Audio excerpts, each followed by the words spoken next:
kami tidak punya tempat. Nggak punya tempat. Jadi ya. salah satu kenapa dia harus rujuk dia lewat sisrut, karena jangan sampai pasien datang sini kami di IGD full atau ruangan yang full. Tidak boleh pasien lama di IGD. Kalaupun ada lama pasien di IGD itu tinggal menunggu saja, dia akan didorong jam berapa. Karena pasien yang masuk di IGD itu Pak diterima oleh dokter umum menyampaikan ke dokter spesialis sesuai dengan diagnosa penyakitnya.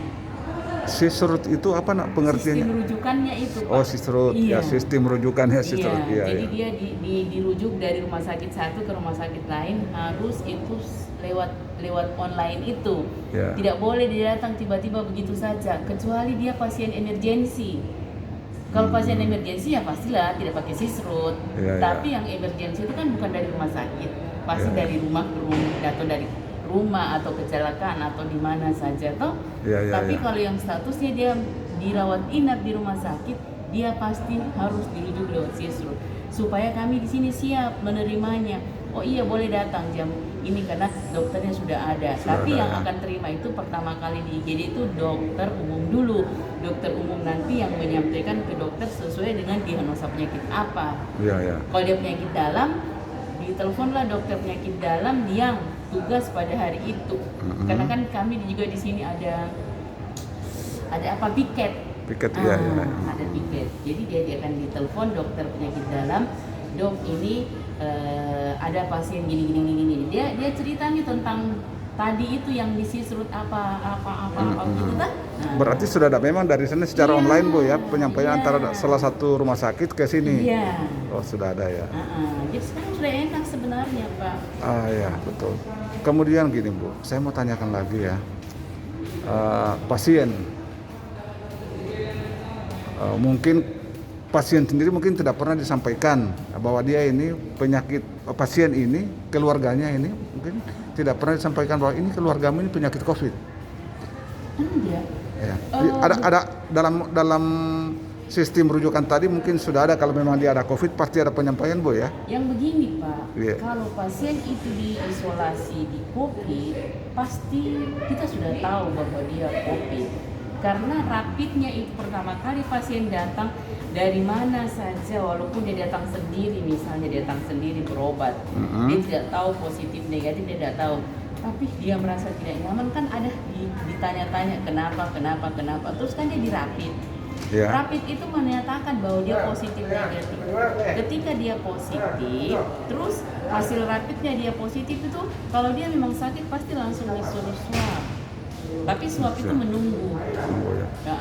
Jadi kalau dia sudah positif begitu, dia sudah tidak disatukan dengan penyakit lain Pak, langsung dia di tempat terpisah. Terpisah ya. Iya.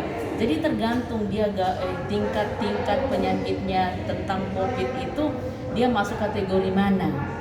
Yang harus menjelaskan sebenarnya ini mohon maaf kalau yang sudah sangat teknis begini harusnya dokter ya. Dokter ya. Tidak boleh saya Pak karena saya secara umum saja atau kalau dari gugus yang harus menjelaskan karena kita berbicara teknis itu jangan sampai ada informasi yang keliru yang kami tidak bisa bahas karena itu teknis mereka punya keahlian tersendiri untuk dokter kita tidak boleh langgar. Ya, jadi kalau Bapak misalnya ambil seperti ini nanti Bapak lihat yang mana yang bisa dipublish yang mana tidak karena itu saja barangkali ada yang saya keluarkan statement itu tidak sesuai dengan dokternya punya ini tapi karena Bapak minta saya tidak tahu apakah dokter Iwan mau diwawancara. Kalau dia tidak sibuk ya pasti dia beri statement tapi kalau dia sibuk enggak tapi kan Bapak bisa dapatkan informasi itu lewat gugus gugus tim COVID-nya kota atau tim gugusnya provinsi. Kalau provinsi kan Dokter Wayong. Kalau kota Dokter Ghazali. Jadi yang secara medis kita bisa tanya dia untuk lebih detailnya bagaimana. Saya hanya memberikan gambaran bagaimana kalau pasien COVID masuk di rumah sakit. Nah, gitu seperti itu. Oh ya. Lanjut gini Bu. Kan ini sekarang karena banyak masyarakat enggan masuk di rumah sakit karena apa? Katanya takut biar bukan COVID di-COVID-kan. Kita tidak bisa. Iya. Yang menyatakan COVID itu Pak hasil lab. Iya, hasil lab ya. Iya. Makanya Kan sekarang banyak orang OTG. Iya, iya. Nah, terus tanda-tanda COVID bagaimana? Ada yang hilang penciumannya, toh? Terus dia pusing, dia demam, rasa apa ya? Ada beberapa itu tanda-tandanya. Nah, kalau dia masuk di kriteria itu, maka dia sebelum dia menyebutkan kriteria itu, syarat sekarang masuk rumah sakit karena dengan adanya COVID semua pasien harus dirapid, Pak. Iya, iya, Nah, iya, iya. nanti kalau sudah dirapid, ditanyalah dia apa keluhannya. Dan kalau dia mengarah ke sana, dari situ dia sudah harus tidak digabung dengan penyakit lain, sudah terpisah memang. Karena kita mulai curiga ya. Kalau curiga itu namanya apa sih? Kalau Sudah diduga. Oh, suspek. suspek ya. Jadi kalau suspek itu dia sudah dipilah memang antara penyakit A dan penyakit B, Pak, tidak disatukan. Kalau yang kategori suspek itu Bu, kira-kira analisanya dokter berapa persen dia, berapa persen Pak, tingkat? Itu dia, saya mohon maaf, saya tidak bisa menjelaskan itu ya. Makanya tadi saya bilang kalau kita mau publish begitu, Bapak harus hati-hati melakukan statement. Iya, itulah Bu, makanya. Saya tidak bisa mengambil ranahnya dokter.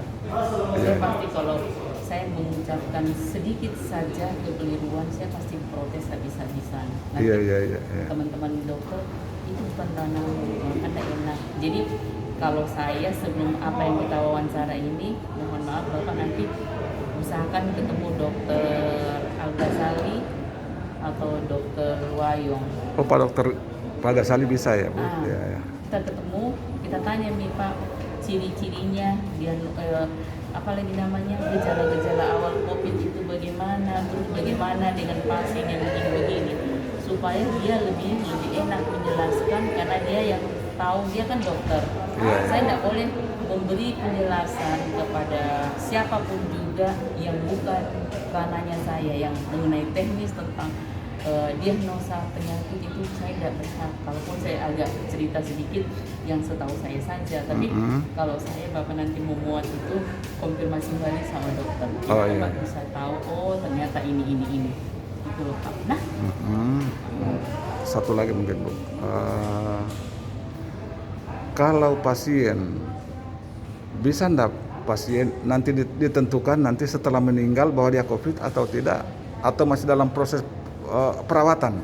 Begini, kalau dia pasien tadi kan rapid, dengan ada gejala A, B, C, D, jadi dia sudah otomatis diisolasi. Kalau dia sudah ada gejala-gejala yang dicurigai, toh? Istilahnya dicurigai, tapi kalau kita namanya suspek, kalau bahasa medis suspek. Jadi dia pasti sudah diisolasi, tapi di ruang isolasi itu Pak kan ada yang pakai ventilator, ada yang bagaimana, tidak semuanya di situ pasien gawat tidak. Tapi kan yang jelas dokter tahu oh ini harus diisi ruang ini. Jadi kami ada ruang di belakang itu ketika membludak pasien yang pasiennya bukan yang gawat ya, pasien masih OTG, tapi dia datang di sini memeriksakan dirinya. Kita ada tempat isolasi di belakang. Jadi ada ruang kita tempatkan di situ. Jadi pasien itu kita isolasi dia selama 14 hari, kita pantau. Walaupun dia tidak 14 hari, tapi kalau kondisinya bagus sampai 10 hari dia boleh pulang. Kalau hasil swab Bu, dari hari pertama berapa hari kemudian baru untuk menentukan bahwa dia positif? Hari pertama keluar swab langsung positif, iya. Bisa ya? Langsung COVID. Terus? Kalau dia pertama di rapid, hasilnya positif, langsung di swab.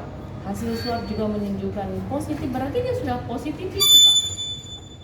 Kalau rapid itu ada yang kenapa sampai dia positif? Ada beberapa faktor yang mempengaruhi. Jadi hasil rapid itu belum tentu dia positif swabnya. Mungkin karena dia capek, dia kurang tidur, dia kebetulan dia ada flu, ada demam, ada batuk. Kan belum tentu dia flu, dia batuk, demam itu COVID belum tentu. Cuma mungkin karena dia memang kebetulan kena flu. Seperti saya berapa bulan yang lalu itu saya memang kondisi itu tidak stabil. Jadi waktu saya dirapid itu saya positif. Hari itu saya positif, langsung saya diswab. Menunggu 2 jam kemudian, enggak, berapa jam itu malam saya swab rapidnya pagi kayak begini. Malam jam 2 malam kalau saya tidak salah saya ditelepon bahwa hasilku negatif untuk swab. Kenapa saya positif rapid itu? Karena memang saya tidak sehat. Kondisi saya lagi demam, saya lagi batuk-batuk kecil. Kebetulan saya sakit-sakit kepala. Tapi saya tidak positif swabku, jadi berarti saya tidak COVID.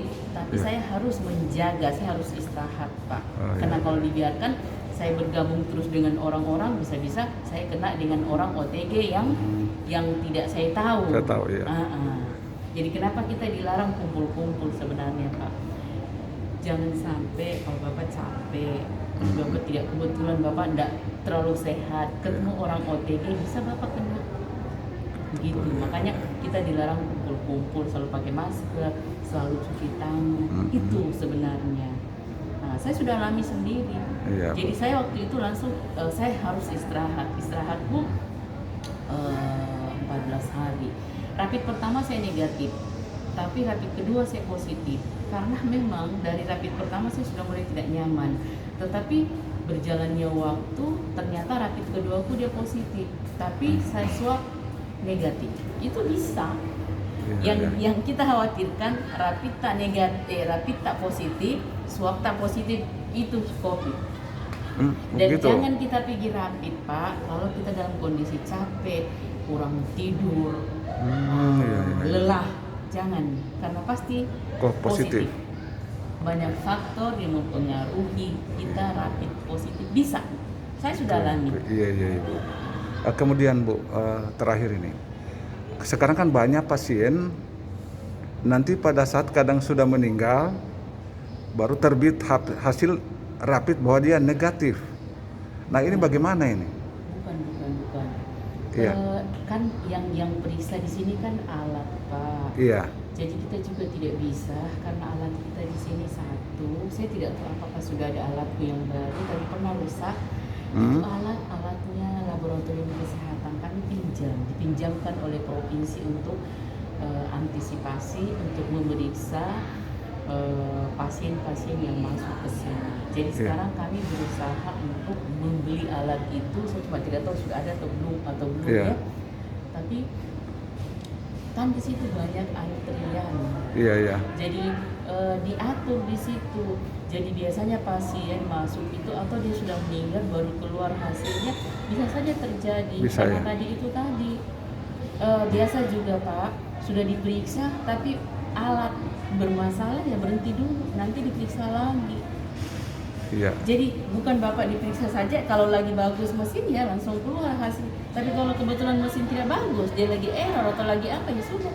Berarti bisa kembali. Bisa saja 1 minggu baru bisa keluar, Bu, ya. Bisa jadi. Oh, pikirannya orang awam sekarang diperiksanya di laboratorium forensik itu di Makassar, enggak ya? Kami sudah ada alat. Sudah ada di sini. Ada alat. Nah, cuman alatnya memang terbatas ya. Saya tidak tahu sekarang masih itu kah yang dipinjam atau sudah kita sudah punya alat. Coba saya tanya sama orang.